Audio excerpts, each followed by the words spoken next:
வணக்கம். இன்றைய அரசியல் ஆடுகளம் நமக்கு சொல்லும் செய்திகள் என்ன இப்போது பார்க்கலாம். முதல் செய்தி, நேரு ஊழல் வழக்கு சம்பந்தமாக தீர்ப்பு வந்திருக்கிறது. தீர்ப்பில் என்ன சில அதிர்ச்சியான தகவல்களை நீதிபதிகள் சொல்லியிருக்காங்க. என்னென்னு கேட்டிங்கன்னா, அந்த வழக்கை போட்டது ஏற்கனவே சொன்னேன், அமலாக்கத்துறை போடல, அவன் கடிதம் மட்டும் எழுதிட்டு எனக்கு என்னன்னு விட்டாங்க. 3.5 மாதத்துக்கு முன்னாடி ஒரு கடிதம் எழுதி 200 பக்கத்தில் ஆதாரங்களே 200 பக்கம், எல்லாம் வாட்ஸ்அப்பில் இவங்க பேசுனது, வாட்ஸ்அப்பில் மெசேஜ் போட்டது, சேட்டு எல்லாத்தையும் போட்டு கொடுத்துட்டு உக்காந்துட்டோம். அதுக்கப்புறம் அவன் கண்டுக்கவே இல்லை. அதிமுகவை சேர்ந்த ஒருத்தர் இன்பசேகரனுங்கிற வழக்கறிஞர் தான் அதை வழக்க போட்டார். வழக்க போட்டு அதில் ஈடியவும் ஒரு பார்ட்டியாக சேர்த்தார். இப்போ நீதியரசர்கள் என்ன சொன்னாங்க, ஈடியை கூப்பிட்டாங்க, என்ன உங்களை ஒரு பார்ட்டியாக போட்டிருக்காங்க, நீங்கள் 202 பக்கத்துக்கு ஆதாரங்களாக கொடுத்தாங்கன்னு சொல்கிறாங்க, என்னாச்சு உண்மையா அப்படின்னு கேட்குறாங்க. ஆமாம் உண்மை தான் அப்படிங்கிறாங்க. அந்த ஆதாரங்களை நாங்கள் பார்க்கணுமே, அந்த நேரு மேலே வழக்கு பதிவு செய்ய சொல்கிறாங்களே, ஆதாரங்கள் இருக்கான்னு பார்க்கணும் அப்படின்னு ஒன்று ரகசியமாக கவர் உள்ள போட்டு ஸ்டாம்பு இதெல்லாம் ஒட்டி பசைய சீல்டு கவரில் கொடுத்துட்டாங்க நீதிபதிகளுக்கு. நீதிபதிகள் வழக்கை ஒத்தி வச்சுட்டு அதை ஆராய்ச்சி செஞ்சு ஃபுல்லாக பார்த்தா பூதமாக கிளம்புது. கிணறுன்னு நினச்சோம், ஆனால் அது பூதம். கிணறு வெட்டால் பூதமாக கிளம்புன கதையாக, கிணறு வெட்டினா பல பூதங்கள் வெளியில் வருது உள்ளேருந்து. என்னென்ன அப்படின்னு பார்த்திங்கன்னா, அது கிட்டத்தட்ட 2538 உதவி பொறியாளர்கள், அசிஸ்டண்ட் இன்ஜினியர் பதவிகள் எல்லாம் உள்ளாட்சித்துறையில் நகராட்சியில் எல்லாம் எடுக்கிறாங்க. 2538 போய் நேரு கையில் கொடுத்தா உலக மகா ஊழல்வாதி. நேரு என்ன பண்ணிட்டாரு, அவங்க தம்பிகள், இவங்க கட்சிக்காரங்க எல்லாருக்கும் சொல்லி ஒரு போஸ்ட்டுக்கு 25 லட்சம் டு 35 லட்சம் அவங்க சொந்தக்காரவங்களுக்கு பணம் கொடுத்துடணும். அப்போ அதிகாரிகள் ஐஏஎஸ் தானே இங்கே போடுவாங்க, அவங்களுக்கு அதிகாரிகள் ஐஏஎஸ்க்கு எப்படி கொடுக்குறாங்க, ஒரு இன்டர்வியூ லெட்டர் அனுப்புவாங்க வாட்ஸ்அப்பில், அது கூட 10 ரூபாத்தால் ஒட்டியிருப்பாங்க, புது 10 ரூபாத்தால். ஐஏஎஸ்க்கு என்ன ஒரு இது, புது 10 ரூபாத்தால் கொடுத்துட்டா அவன் பணம் கொடுத்துட்டான்னு அர்த்தம், நீங்கள் போடணும். 148 இது இந்த மாதிரி கொடுத்துருக்காங்க. இன்டர்வியூ லெட்டர், நேர்முக கடிதம் 10 ரூபா ஒட்டி கொடுத்துருக்காங்க. இதை பார்த்தோன்னா அவன் போட்டான் எல்லாத்துக்கும். இவங்கெல்லாம் பாவம். அதுக்கப்புறம் ஹவாலாவில் பணம், ஹவாலாவில் வெளிநாட்டில் இருந்து பணம் இல்லை, இவங்க பணத்தை இவங்க வெளிநாட்டுக்கு அனுப்புவாங்க. ஏன்னா வெளிநாட்டில் தானே சொத்து வாங்கி வச்சுருக்காங்க கோடிக்கணக்கில் எல்லாமே, அதனால் இங்கேருந்து அங்கே பணம் ஹவாலாவில். அது வேறு, இந்த மாதிரி கோடிக்கணக்கான பணம் அப்படியே மாறி இருக்கு. ஈடி கண்டுபிடிச்சிட்டாங்க. சரி, அதோடு விட்டாங்களா, டிரான்ஸ்ஃபர் மாறுதல், அதுக்கெல்லாம் 30 லட்சம் 40 லட்சம். அப்போ இந்த மாறுதல் வாங்குகிற அதிகாரி அங்கே போய் கொள்ளையடிப்பான்ல, என்ன ஆகுது, நாடே குட்டிச்சோறாப்போ. நகராட்சிகளும் உள்ளாட்சிகளும் இந்த மாதிரி இதானா என்ன ஆகும் நாடு, அதுக்கு வேறு பணம். இதுக்கப்புறம் கான்ட்ராக்ட்னா பாலம் கட்டுறான், ரோடு போடுறான், அதில் வந்துக்கிட்டு மந்திரி என்ன பண்ணியிருக்காரு, இவங்களுக்கு வேண்டியாள். இதில் ஐஏஎஸ் அதிகாரி உள்ளே இருந்தவன் பூரா அங்கேருந்து நியூஸை கொடுத்துருக்கான் புரோக்கருங்களுக்கு உள்ளே இருந்து. ஆமாம், ஐஏஎஸ் ஐபிஎஸ் அதிகாரிகள் அவங்களுக்கு வேண்டியவங்களுக்கு நேருவோட நெருக்கமான அதிகாரிகளை கூப்பிட்டு புரோக்கர் வேலை என்னென்னா, எனக்கு வேண்டியவர் ஐபிஎஸ் அதிகாரிகள் நேருகிட்ட சொல்லி, நீ நேருக்கு வேண்டியவன்ல இவ்வளோ பணம் வாங்கிக்க அப்படின்னு புரோக்கர் வேலை. இதில் உங்களுக்கு தெரியாத விஷயம் என்னென்னா, இந்த ஐபிஎஸ் யாருக்கு வாங்கி கொடுக்குறாங்களோ அவனுக்கு வர்ற லாபத்தில் ஐபிஎஸ்க்கு பர்சன்டேஜ் கொடுப்பான், அந்த கண்டிஷனில் தான் வாங்கி கொடுப்பாங்க. ஆக என்னாச்சு, நம்ம கான்ட்ராக்ட் எல்லாம் ரோடு போடுறது, பாலம் போடுறது எல்லாம் 1 வருஷத்தில் கவுந்துடும். ரோடெல்லாம் நாரி போகும், மழை வந்தால் எல்லாம் பேர்ந்து போகும். ஏன்னா 40% இவன் எடுத்துக்கிறான்ல, அரசாங்கத்துக்கு கொடுக்குற கான்ட்ராக்ட் வேண்டியவனுக்கு கொடுக்குறது. இது மாதிரி ஏலம் போயிடும். இதில் வேடிக்கை என்னென்னா, பொதுவாக அந்த கான்ட்ராக்டுக்கு 40% வாங்கிடுவாங்க மந்திரிங்க. இதில் 10% அவங்க கட்சிக்கு, இப்போ திமுகவுக்கு 10% போயிருக்கும். நேருவுக்கு போன கதை மட்டும்தானே கணக்கு வருது. அதில் திமுக கட்சிக்கு போனது எவ்வளவு, தலைவருக்கு குடும்பத்துக்கு போனது எவ்வளவு, அதுபோக தானே 20% இவருக்கு. இப்போ இவர் மாட்டிக்கிட்டார், தலைவரையும் அவங்க கட்சியும் காப்பாற்றி விட்டுருவார்ல, அதை பற்றி யார் விசாரிக்க போகிறா. ஸோ இந்த மாதிரி கதை போகுது. ஆனால் நான் நிறைய குற்றவாளிகளை பார்த்துருக்கேன். காவல்துறை ஒயிட் காலர் கிரைம்ஸ், படித்த குற்றவாளிகளை கூட பார்த்துருக்கேன். ஆனால் நம்ம அரசியல்வாதி மாதிரி இவ்வளவு டெக்னிக்கு தெரிஞ்ச குற்றவாளிகள் இதுலேயே போலீஸு ஹிஸ்ட்ரியிலேயே எல்லாம் குற்றவாளி. புது 10 ரூபா நோட்டு கொடுத்தா ஒரு அர்த்தம், பழைய 10 ரூபா நோட்டு போட்டால் அவால அர்த்தம். இதுக்குள்ளே வச்சுருக்கான் கோர்ட் லாங்குவேஜ் கொடுத்து அவ்வளவையும் போட்டு நாசம் பண்ணியிருக்கான் நாட்டை. இல்லை 2 ஐஏஎஸ் அதிகாரி இப்போ மாட்டிக்கிட்டான். விஜயகுமார்னு இன்னொருத்தர் யாரோ பேர் வந்திருக்கு. அவங்களும் இதில் கூட்டணி சேர்ந்துருக்காங்க. அவங்களும் புரோக்கர்களோடு சேர்ந்து அவருக்கு வேண்டியவங்களுக்கு வாங்குறதுக்கு அவங்க பணத்தை வாங்கி கொடுத்து மந்திரிக்கு அது ஒரு ஐஏஎஸ் போனால் ஐபிஎஸ்ஸும் சேர்ந்துருக்காங்க. வருங்கிற திருச்சியில் டிஐஜியாக இருந்தார், திருச்சியில் எஸ்பியாக இருந்தார். அவர் அங்கேயே வச்சுருந்தாங்க. அப்போவே நான் நினச்சேன் ஏதோ ஒரு அரசியல்வாதி பின்னாடி இருக்கான். அவர் என்ன பண்ணியிருக்காருன்னா அவருக்கு வேண்டிய ஒருத்தர் வந்திருக்கார். சார் கான்ட்ராக்ட் வேணும், வா வா வா அப்படின்ட்டு நேருவோட புரோக்கரை கூப்பிட்றாரு, முடிச்சு கொடுப்பா. அவரும் புரோக்கர் வேலை பார்த்து அவருக்கு வேண்டிய ஆளுகளுக்கு கான்ட்ராக்டு வாங்கி கொடுத்தாரு. ஆக நம்ம நாட்டை நம்ம மக்கள் பணத்தை கொள்ளை அடிச்சுட்டான் அரசியல்வாதியும் ஐஏஎஸ் ஐபிஎஸ் அதிகாரிகள் பூரா கூட்டணி சேர்ந்துட்டான். திமுகவுக்கு 9 கட்சி கூட்டணி போக 10வது கட்சி கூட்டணி, ஐஏஎஸ் அதிகாரிகள் கூட்டணி, 11வது கட்சி கூட்டணி, ஐபிஎஸ் அதிகாரி கூட்டணி. இந்த ஐஏஎஸ் அதிகாரி கூட்டணி ஐபிஎஸ் அதிகாரி கூட்டணி தேர்தலில் நிற்க மாட்டான். ஆனால் கொள்ளையடிக்கும் போது இவன் தான் மெயின் கூட்டணி திமுகவுக்கு. இந்த மாதிரி பண்ணியிருக்காங்க. இப்போ இவங்க நீதிமன்றம் கேட்குறாங்க, ஐயப்பா 3.5 மாதம் ஆச்சா பார்த்து இது புகார் எழுதி அவனும் கண்டுக்கலை. புகார் எழுதினவன் சரி நீ என்ன பண்ணுற, லஞ்ச ஒழிப்பு 14 நாளைக்குள்ளே நீ விசாரித்து எஃப்ஐஆர் போடணுமே, நீ ஏன் இப்போ முதல் தகவல் அறிக்கை இந்த குற்றத்தில் பதிவு செய்யலைன்னு கேட்குறான். அவன் சொல்கிறான் இவங்க தான் அவங்க எல்லாம் புரோக்கர்னு. இவன் வந்து லஞ்ச ஒழிப்புத்துறை என்ன சொல்கிறான், நாங்கள் விசாரிச்சுக்கிட்டே இருக்கோங்கிறான். 3 மாதமாக விசாரிச்சுக்கிட்டு இருக்கோம். ஆமாம் இன்னும் விசாரிப்போங்கிறான். எப்போ சட்டத்தில் 14 நாளில் விசாரிக்கணும்னு இருக்க, இது நிறைய இருக்குல்ல, அதனால் இன்னும் விசாரிச்சுக்கிட்டே இருப்போங்கிறான். சரி அப்போ எப்போ தான் போடுவேன்? அது டிஜிபிக்கு முதலே கடிதம் எழுதிட்டான். டிஜிபி என்ன சொல்லிட்டாரு, நான் லஞ்ச ஒழிப்புத்துறைக்கு அனுப்பிட்டேன். லஞ்ச ஒழிப்புத்துறை என்ன பண்ணுறான், நான் விசாரிச்சுக்கிட்டே இருக்கேன், அதுக்கு இது டைமே கிடையாது, எங்கள் இஷ்டம்தான் அப்படின்னு அவன் பண்ணான். இப்போ இவ்வளவையும் பார்த்துட்டு தலை சுற்றி போய் உயர்நீதிமன்றம், அந்த உயர்நீதிமன்ற தலைமை நீதிபதி வேறு மாநிலத்தை சேர்ந்தவர், அவர் அப்படியே தலை சுற்றி போயிட்டார். இந்தியாவில் எந்த மாநிலத்திலையும் இப்படி இல்லையப்பா அரசியல்வாதி. எல்லா அதிகாரிகளும் சேர்ந்துட்டான், ஐஏஎஸ் ஐபிஎஸும் சேர்ந்துட்டான். இப்போ ஐபிஎஸ் அதிகாரிகள் மேலே இடி சொல்கிறாங்க, நாங்கள் வந்து புகார் எழுதியிருக்கோம். ஏன்ப்பா நீதிமன்றத்துக்கு வரலன்னா அந்த ஐபிஎஸ் அதிகாரிகள் ஈடுபட்டது அவங்க மேலே நீ புகாருக்கு கொடுத்தது இதெல்லாம் வெளியிலே வந்திருக்காதப்பா, மக்களுக்கு சொல்லுங்கள். இந்த மாதிரி கொள்ளையடிச்சிருக்கான் ஐஏஎஸ் அதிகாரிகள் உடந்தே ஐபிஎஸ் அதிகாரிகள் உடந்தேன்னு மக்களுக்கு நீ எவ்வளோ நாளைக்கு முன்னாடி சொல்லியிருக்கணும். இப்போ நீதிமன்றத்திலேருந்து வெளியில் வரலன்னா, நீதிமன்றத்தில் போகலைன்னா இது வெளியிலே வந்திருக்காத. சிபிஐ அப்படி தானே பண்ணுறான். அஜித்குமார் வழக்கில் நிகிதா கொடுத்த புகார் பொய்யுங்கிறது எப்போ சொன்னான்? நீதிமன்றத்துக்கு வரும்போது நீதிமன்றத்தை கொடுத்துட்டான், மக்களுக்கு சொல்ல மாட்டேங்கிறான். அப்போ இவனும் உடந்தான், இவங்களும் உடந்த, இவங்களை காப்பாற்றுவதில் இவங்க உடந்தையா இல்லையா? அதைத்தான் நாங்கள். அதனால் இவ்வளோ கூத்தம் நடந்துருச்சு. இப்போ சொல்லியிருக்காரு உடனே இது பண்ணுன்னு. நேற்றே அது தீர்ப்பு வந்துருச்சு. இன்றைக்கி எஃப்ஐஆர் போட்டிருக்கானா லஞ்ச ஒழிப்புத்துறையும் போட மாட்டான். அவன் என்ன சொல்லுவான், நாங்கள் அப்பீலுக்கு போகிறோம்மா சுப்ரீம் கோர்ட், அங்கே போய் அப்பீலுக்கு போவோம். அங்கே வர இடி வக்கீல் வாயவே திறக்க மாட்டான், என்ன நடக்கும்னு தெரியாது. ஆக இவர்களை காப்பாற்றுகிறார்களே ஈடியெல்லாம், இதன் பின்னணியிலெல்லாம் யார்? இவர்களை காப்பாற்றுவது யார்? மக்கள் பணம் இப்படி கொள்ளையடிப்பதை மத்திய அரசும் மாநில அரசும் வேடிக்கை பார்த்துக்கிட்டு இருக்காங்களே. இந்த அதிகாரி இந்த அரசியல்வாதிகளுக்கெல்லாம் தண்டனைங்கிறது இல்லையா? ஆஸ்பத்திரி வச்சுருக்காரு, எவ்வளோ பெரிய ஆஸ்பத்திரி, KN நேரு, காவேரி ஆஸ்பத்திரி, திருச்சியில் பெரிய ஆஸ்பத்திரி, சென்னையில், இதெல்லாம் யாருடைய பணம்? 4000 கோடி ஒதுக்கினார் ஸ்டாலின் சென்னை நகரின் வெள்ளத்தடுப்புக்கு, இதே நேருட்ட தானே. அந்த 4000 கோடி கான்ட்ராக்டை யாருக்கு விட்டார்? அதில் எவ்வளோ வாங்கினாரு, எவ்வளோ கொள்ளையடித்தாங்க, உங்கள் கட்சிக்கு எவ்வளோ போச்சு, உங்களுக்கு எவ்வளோ போச்சு, இதெல்லாம் சொல்லுங்கள். அதனால தான் சென்னையில் வெள்ளமே போகலை. எல்என்டி மாதிரி பெரிய நிறுவனங்கள்கிட்ட கொடுத்துருந்தா வெள்ளம் இல்லாமல் போயிருக்கும். எல்என்டிக்கு கொடுத்தா உங்களுக்கு பங்கு வராதுங்கிறதுக்காக நேருட்ட போய் கொடுத்துருக்கீங்களே.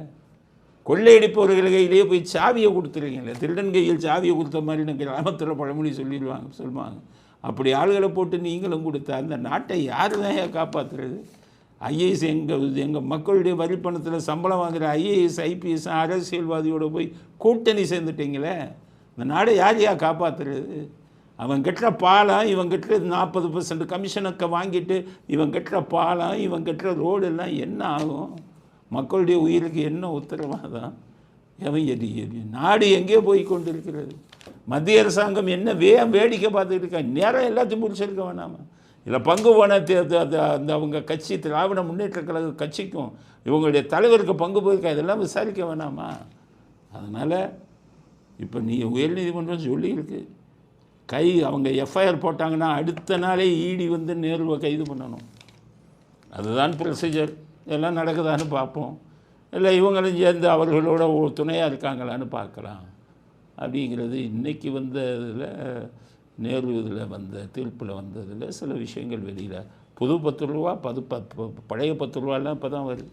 டிடிவி நகர் ஆர்கே நகரில் நிற்கும்போது 20 ரூபா தாளை வச்சு கொடுத்தாரு நிறையா பேர்த்து. ரொம்ப புரியலை. அப்போ தான் என்ன அர்த்தம்னா அந்த 20 ரூபா தாள் கொடுத்தா ஓட்டு போட்டதுக்கப்புறம் பணம் அப்படின்லாம் டெக்னிக். இது வந்து கொள்ளையடிக்கிறதுல புது 10 ரூபா, பழைய கரன்சி 10 ரூபா. இது வெளிநாட்டு இதுக்கு வந்து வெளிநாட்டிலிருந்து வரக்கூடிய அவாலா பணம் எல்லாமே விளையாடிருக்கு. இப்போ இவங்கெல்லாம் வேலைக்கு சேர்ந்தால் 6 மாதம் ஆயிடுச்சு, பணம் கொடுத்தவன்லாம் என்ன அவன் கதி என்ன ஆகும் ஒன்றும் தெரியல. பாவம். எப்படியாச்சும் நமக்கு வேலை கிடைக்கும்னு இரவும் பகலுமா உட்காந்து படித்து பரீட்சை எழுதுனானே அவன் கதியெல்லாம் என்ன ஆகிறது? இப்படிப்பட்ட அரசியல்வாதிகள் நாட்டை ஆண்டு கொண்டிருக்கிறார்கள். இவர்கள் மேல் நடவடிக்கை எடுப்பவர்கள் வெறும் கடிதத்தை மட்டும் எழுதிவிட்டு ஒதுங்கிக் கொள்கிறார்கள். வழக்கு கூட போடல. அதனால தான் 3.5 மாதமாக தூங்குது. இனியாவது விழித்துக் கொள்வார்களா? நேரு மேலே எஃப்ஐஆர் போட்டவுடன் இப்போ அமலாக்கத்துறை கைது பண்ணுமா அப்படிங்கிறத பார்ப்பேன். ஏன்னா இதுக்கு மேலே எதுவும் பேச முடியல. அப்புறம் பிஜேபி மேலேயும் குற்றம் சாட்ட வேண்டியது வரும். வேறு என்னத்தை சொல்வது? அது திமுகவுக்கு சாதகமாக போயிருமே அப்படிங்கிறதுக்காகத்தான் சில விஷயங்களை நான் வெளிப்படையாக பேச விரும்பலை. ஏன்னா மத்திய அரசாங்கம் வந்து இதில் காட்டுகிற மெத்தனம் எதனால் அவர்களுமே இவர்களை காப்பாற்றுகிறார்களாங்கிற சந்தேகம் கூட எங்களுக்கு வருது. அப்படிங்கிறத முதல் கட்ட கருத்தாக பதிவு செய்ய விரும்புகிறோம். அடுத்தது உதயநிதி. அவரும் சும்மா இருக்க மாட்டேங்கிறாரு, நம்மளும் பேச வேண்டியது இருக்குது. என்ன நடந்ததுன்னா எடப்பாடி பிடிச்சிக்கிட்டார் உதயநிதி. எடப்பாடி தான் அவருக்கு தொக்கு. எதையாச்சும் அவரை பெரிய திறமையாக பேசுகிறதா நினச்சி எழுதுகிறவனை திறமையான ஆளாக வைக்கணும். எழுதுகிறவன் முட்டாள்தனமாக எழுதி கொடுக்குறான். இவர் படித்து வாங்கி கட்டிக்கிறாரு. நம்ம என்னத்தை பண்ணுறது? உதயநிதி என்ன நடந்ததுன்னா இங்கே ஒரு எம்ஜிஆர் படத்தை ரிலீஸ் பண்ணியிருக்காங்க சென்னையில். ஆல்பர்ட்டுங்கிற ஒரு தியேட்டரு. ஒரே ஒரு காட்சி, தினமும் 6:30 மணி காட்சி. எம்ஜிஆரின் படம் இதயக்கனி ரிலீஸ் போட்டிருக்காங்க. அது 200 நாளாக ஓடிக்கிட்டு இருக்குது. ஏன்னா இப்போ நடிக்கிற படம் எல்லாம் குப்பையாக இருக்குல்ல. அதனால் மக்கள் என்ன பண்ணுறாங்க, பழைய படத்தையாச்சும் பார்ப்போன்னு 200 நாளாக ஓடிக்கிட்டு இருக்கு. இதில் எடப்பாடி வந்து சினிமா படமே பார்க்குறது இல்லைன்னு ஒரு தடவை சொல்லியிருந்தார். நான் 30 வருஷமாக படம் பார்க்குறது இல்லை. அவருக்கு ரஜினிகாந்த் கமல்ஹாசனே யாரும் தெரியாது. படம் பார்த்துருந்தா தானே. விஜயெல்லாம் பார்த்தா ஏதோ இது டிவியில் தான் இப்போ தான் பார்க்குறேன், படத்தில் பார்த்ததில்லை அப்படிங்கிறது. அஜித்தெல்லாம் யாருன்னு கேட்குறாரு. ஏன்னா படம் பார்த்தா தானே. இவங்கெல்லாம் சுத்தமாக தெரியாது. தனுஷ் இன்றைக்கி வர ஆளுங்கள்லாம் அவருக்கு தெரியாது. நான் ஓப்பனாக சொல்லிட்டார்.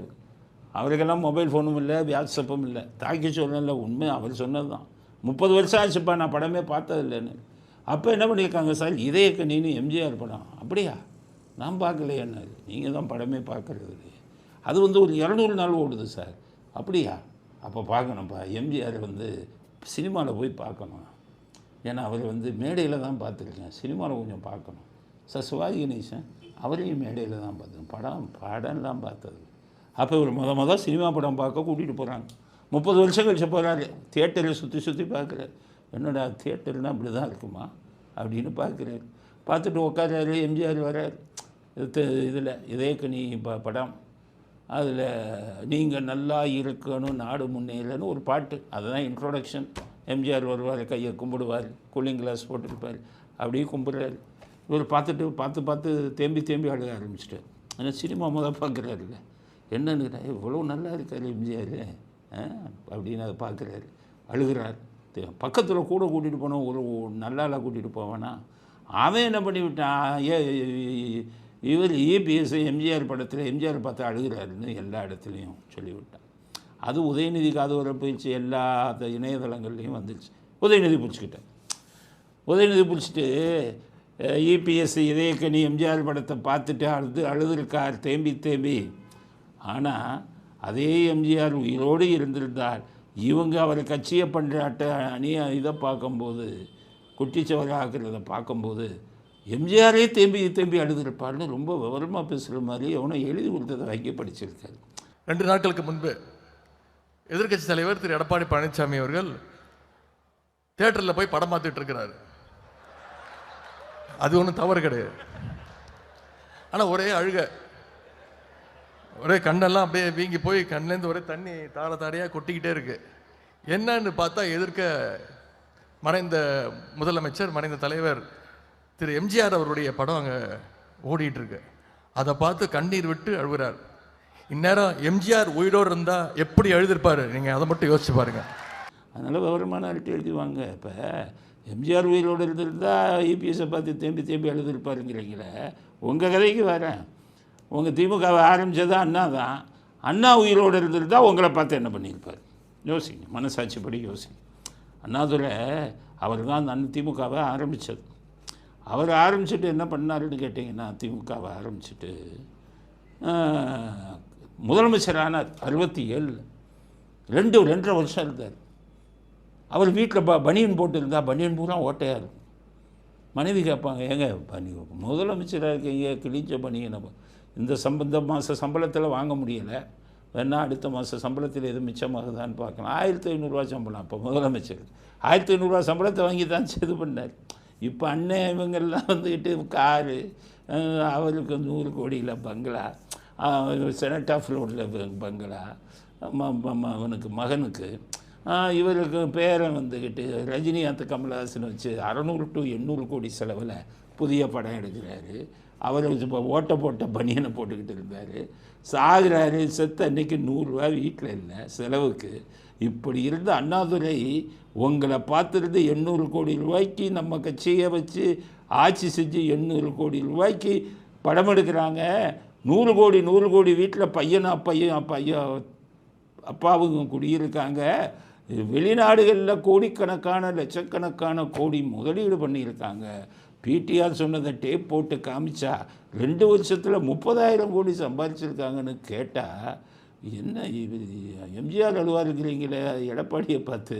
உதயநிதி உங்களெல்லாம் பார்த்து அண்ணாதுரை என்னத்தை சொல்லுது? வெறும் அழுக மட்டும்தான் செய்வாரா? அடித்து துரத்துவார் உங்களை கட்சியை விட்டு. அநியாயம் அக்கிரமம் பண்ணிட்டு இவங்க என்னமோ எம்ஜிஆர் அழுவார். ஈவரெல்லாம் பார்த்தா உங்களை அவ்வளோதான். வெங்காயம் பயிர்களாக இப்படி பண்ணிட்டீங்களேம்பார். எல்லாத்தையும் வெங்காயம்பார். அவராச்சுமா வந்து இதுக்கு இடைக்கு ஏலக்காய் வாங்கிட்டு 1 ரூபா காயினை வாங்கிட்டு இருந்தார்.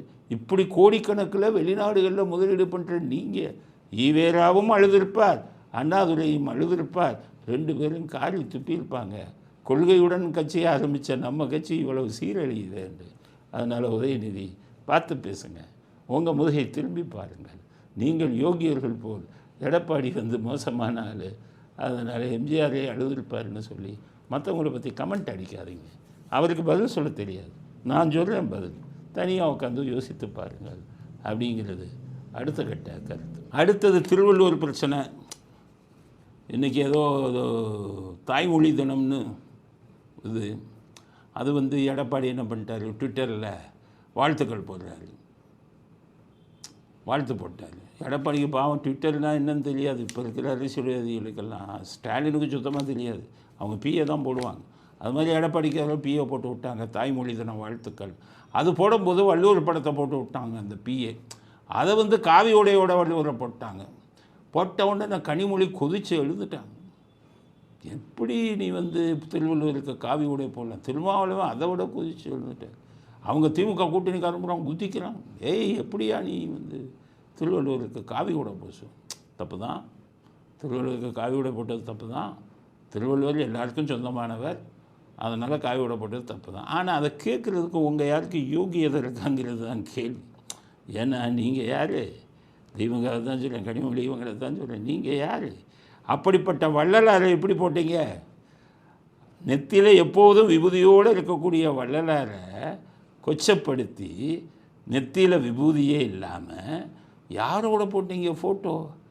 ஈவேரா, அண்ணாதுரை, கருணாநிதி, ஸ்டாலின் 4 பேருக்கு ஒருத்தர் 5வது தான் வள்ளலாரை போட்டிங்களே. நீங்கள் எல்லாம் வந்துக்கிட்டு வள்ளலாரை பற்றி அவமானப்படுத்தினீங்களே, நீங்கள் எல்லாம் வள்ளுவரை அவமானப்படுத்தின பற்றி கேட்க முடியுமா? வள்ளலாரை நாஸ்திகர் மாதிரி காமிச்சிங்களே, நாசம் பண்ணிக்கிட்டு இருக்கீங்களே வள்ளலார் இது. அதனால் வள்ளலாரை நீங்கள் அவமானப்படுத்தின நீங்கள் திருவள்ளுவரை அவமானப்படுத்தினதை பேசுகிறதுக்கு உங்கள் யாருக்கும் அடிப்படை தகுதியே கிடையாது. திமுகவுக்கும் சொல்கிறேன், திமுக கூட்டணி கட்சிகளுக்கும் சொல்கிறேன். அப்படிங்கிறது வள்ளுவர் பிரச்சனையில் நம்ம பதிய வேண்டிய கருத்து. அடுத்தது ஸ்டாலின் வழக்கப்படுவியா போடு. அந்த நேரு இதை வச்சு தான் சொல்லுவார் யோகியர் மாதிரி. அதாவது ஊழல் பண்ணிவிட்டு 202 பக்கத்தில் ஆதாரம் இருக்குது. ஆதாரத்தை வச்சு ஹைகோர்ட் வந்து இது போட்டு சொல்லிட்டாங்க. இப்போ வழக்கு பதிவு செய்ய போயிட்டான். முதலமைச்சர் என்ன சொல்கிறாரு, வழக்கு போடுவியா போடு, நாங்கள் பார்க்காத மிசாவா தடாவா அப்படிங்கிற யோகியர் மாதிரி. மிசாவையே பார்த்தவங்க நாங்கள். ஏப்பா 1270 கோடி கொள்ளை அடிச்சிட்டீங்க, லஞ்சம் வாங்கியிருக்கீங்கன்னு வழக்கு போட்டால் நான் மிசாவை பார்த்தவங்க தடாவை பார்த்தவங்கன்னு சொன்னால் இது என்ன எனக்கு புள்ளி யோகியர் மாதிரி பேசுகிறீங்க. நாங்கள் பார்க்காத மிசாவா அப்படிங்கிறாரு. மிசாவுக்கு எதுக்கு உங்கள் கட்சிக்காரனை உள்ளே போட்டாங்க? எல்லாம் கொள்ளையடித்தான், அநியாயம் அக்கிரமம் பண்ணான், கூப்பிட்டு இந்திராந்தி கைகாலை ஒட்டினார், உடைச்சாங்க. உங்களையா அந்த மீசாவில் போட்டாங்கங்கிறது அது தனி கதை. அது உங்களுக்கு எனக்கு தனித்து மட்டும்தான் தெரியும், அதை சொல்ல விரும்பலை. அதனால் ஏதோ யோகியர்கள் மாதிரி அந்த காலத்தில் சுதந்திர போராட்டத்துக்கு போயிட்டு வந்தாங்களே இதுக்கு சிறைக்கு, அந்த தலைவர்கள் பெருமையாக சொன்னாங்க, நான் சுதந்திரத்துக்காக இதுக்கு போனேன் என் ஜெயிலுக்கு. அப்படி போயிருந்தால் சொல்லலாம். ஊழலுக்காக ஜெயிலுக்கு போயிட்டு நீங்கள் என்னடானா நாங்கள் பார்க்காத மிசாவா நாங்கள் பார்க்க தடாவான்னு பெருமையாக சொன்னாலுங்களாச்சே. மீசாவில் போயிட்டு வந்துட்டு மீசா கணேசன், மீசா கிருஷ்ணமூர்த்தி, மீசா சிட்டி பாபுன்னு அந்த மீசாவையே அடையாள பேராக வச்சுட்டாங்க. ஏதோ யோகியம் நாட்டுக்காக சிறைக்கு போன மாதிரி. தடாவை பார்க்காதவங்களாம் தடாவில் இதுவரை திமுக காரனை கைதே பண்ணலை. ஸ்டாலினுக்கு வரலாறுன்னு தெரியல, ஒன்றும் தெரியல. மிசாவில் தான் பண்ணாங்க. தடாவில் யாரை பண்ணாங்கன்னா ராஜீவ்காந்தி கொலை குற்றம் சாட்டப்பட்டவங்களை தான் தடாவில் பண்ணாங்க. அப்போ அவங்கெல்லாம் திமுக வச்சுருந்தவங்களா? வைகோ பண்ணலையாமா? வைகோ உங்களுக்கு மதிமுகன்னு ஆரம்பித்ததுக்கப்புறம் பொடா சட்டம்னு ஒன்று இருக்குது, அதில் தான் பண்ணாங்க. ஸ்டாலின் உங்கள் பிஏவெல்லாம் பழைய கதையெல்லாம் எடுத்து பார்க்க சொல்லுங்கள். அதனால் எடப்பாடி மாதிரி நாங்கள் என்னது பயந்தாங்கூலிகளாங்கிறது. இவங்க வீரங்க மாதிரி. உங்கள் வீரன் நிர்மலா சீதாராமனுக்கு தான் தெரியும் எப்படி காலில் விழுந்தீங்க, என்னென்ன கேட்டீங்க, டெல்லிக்கு ஏன் போனீங்க, உங்கள் கட்சிக்காரவங்க பூரா நேரு மகன் முதல் கொண்டு போய் காலில் விழுகிறாங்களே, அவருக்கு மெசேஜ் அனுப்புகிறாங்களே தேங்க்ஸ்னு. அவங்க அனுப்பின மெசேஜ் எல்லாம் பாருங்கள், நீங்கள் எவ்வளோ பெரிய வீரர்கள்ங்கிறது தெரியும். அதனால் எடப்பாடியை மட்டும் கோழன்னு சொல்லாதீங்க. அவராவது ஏதோ இப்போ சிஎம் போஸ்ட் கிடைக்கும்னு சசிகலா காலில் விழுந்தார். நீங்கள் ஊழல் பண்ணிவிட்டு காப்பாற்றணுன்னு போய் மற்றவர்கள் காலில் விழுந்தவங்க. இந்திராந்திக்கு அதெல்லாம் இன்னும் நிறையா இருக்குது. அதனால் பேசாதீங்க ஸ்டாலின் அப்படிங்கிறது அடுத்த கட்ட கருத்து. இந்த சீமான் வந்து மாநாடு நடத்துகிறாரான் திருச்சியில், அதை பற்றி பேசணுமே. ஏன்னா திமுக மாநாடை பற்றி எல்லாம் கூட ஜோக்கு இது பண்ணி சொன்னோம், விமர்சனம் செய்யணும். சீமா மாநாடை பற்றி ஏன் பேசலைம்பாங்க அப்படின்னு நினைப்பீங்க. இன்னும் சீமான் மாநாடு நடத்துகிறாரு. அது விஜய் வந்து அவர் மாநாட்டில் வரிசையாக ஃபோட்டோவாக போட்டார். EVR photo, MGR photo, Annadurai photo, இவங்களுக்கு வேலுநாச்சியார் ஃபோட்டோ. அதிலெல்லாம் சில இதெல்லாம் வந்து சரித்திரத்தில் பெரிய புகழ்பெற்றவங்க. இந்த ஈவேராங்கிற காலத்தை தவிர மற்றவங்கெல்லாம் புகழ்பெற்றவங்க, நல்லது செஞ்சவங்க, அவங்கள போட்டார். இவர் சீமான் பார்த்தாரு, என்ற விஜய் மட்டும் ஃபோட்டோவாக போடுறாரு, நம்ம மாநாட்டிலையும் ஃபோட்டோவாக போடுவோம் அப்படின்னு. சரி ஃபோட்டோ போடுங்க, நாட்டுக்காக உழைச்சவங்க ஃபோட்டோ போடுங்க, சாதனை பண்ணவங்க ஃபோட்டோவை போடுங்க. ஃபஸ்ட்டு யாரை போட்டிருக்காரு? சினிமா நடிகர் மணிவண்ணன் ஃபோட்டோவை போட்டிருக்காரு. அவர் சினிமாவில் டைரக்டராக இருந்தவர், காமெடி ரோலில் நகைச்சுவை ரோலில் நடித்தவர். அவர் ஃபோட்டோவை போட்டிருக்காரு. சாதனையாளர். எதுக்காக போட்டாருன்னு தெரியல. அதுக்கப்புறம் பார்த்திங்கன்னா அவர் மாமனார் ஃபோட்டோவை போட்டிருக்காரு, காளிமுத்து அப்படின்னு. சிவாஜி கணேசன் ஃபோட்டோ போட்டிருக்காரு. அவர் பெரிய நடிகர் தான், நடிப்பில் சாதனை செஞ்சவர் தான். ஆனால் அரசியலில் அவர் வெற்றி பெற முடியலையா, கட்சியை ஆரம்பித்து கலைச்சிட்டு போயிட்டார். அது மாதிரி சீமானும் நம்மளும் சீக்கிரம் கட்சியை கலைச்சிடுவோங்கிறதுக்காக அவர் ஃபோட்டோவை போட்டாரான்னு தெரியல. மீதி ஃபோட்டோலாம் யாருக்கும் அடையாளமே தெரியல. வரிசையாக ஒரு 20-25 ஃபோட்டோவை போட்டு வச்சுருக்காரு. Comedy, சீமானின் comedy. 234 தொகுதிக்கும் இவங்களை வேட்பாளர் அனௌன்ஸ் பண்ணுறாரு. அதில் 117 வந்து ஆண்களாம், 117 பெண்களாம். அங்கே பெண்களுக்கான இடஒதுக்கீடுலேயே 33% தான் பெண்கள்னு இருக்குது. இவர் சீமான் 50% கொடுப்பேன்ட்டு. கொடுப்பேன். அது ஜெயலலிதா பாலிசி. அவங்க அப்படி தான் உள்ளாட்சி தேர்தலுக்கு மட்டும் பாதிக்கு பாதி கொடுத்தாங்க. இவர் எல்லாத்துலேயுமே சட்டசபை தேர்தல் எல்லாத்துலேயும் ஆடு மாடு மேய்ச்சவனெல்லாம் இதாக்குவேன், அரசாங்க ஊழியர் ஆக்குவேன்னு சொன்னபடி நாளைக்கு எதாச்சும் ஆட்சிக்கு வந்தால் எல்லாம் பாதி பெண்கள் பாதி ஆண்கள் அப்படின்னு கொண்டு வருவாருன்னு நினைக்கிறேன். என்னத்தை பண்ணிட்டு பண்ணுறாரு. 254 தொகுதியில் நிறுத்துறாரு. 230 தொகுதியில் டெபாசிட் போயிடும்.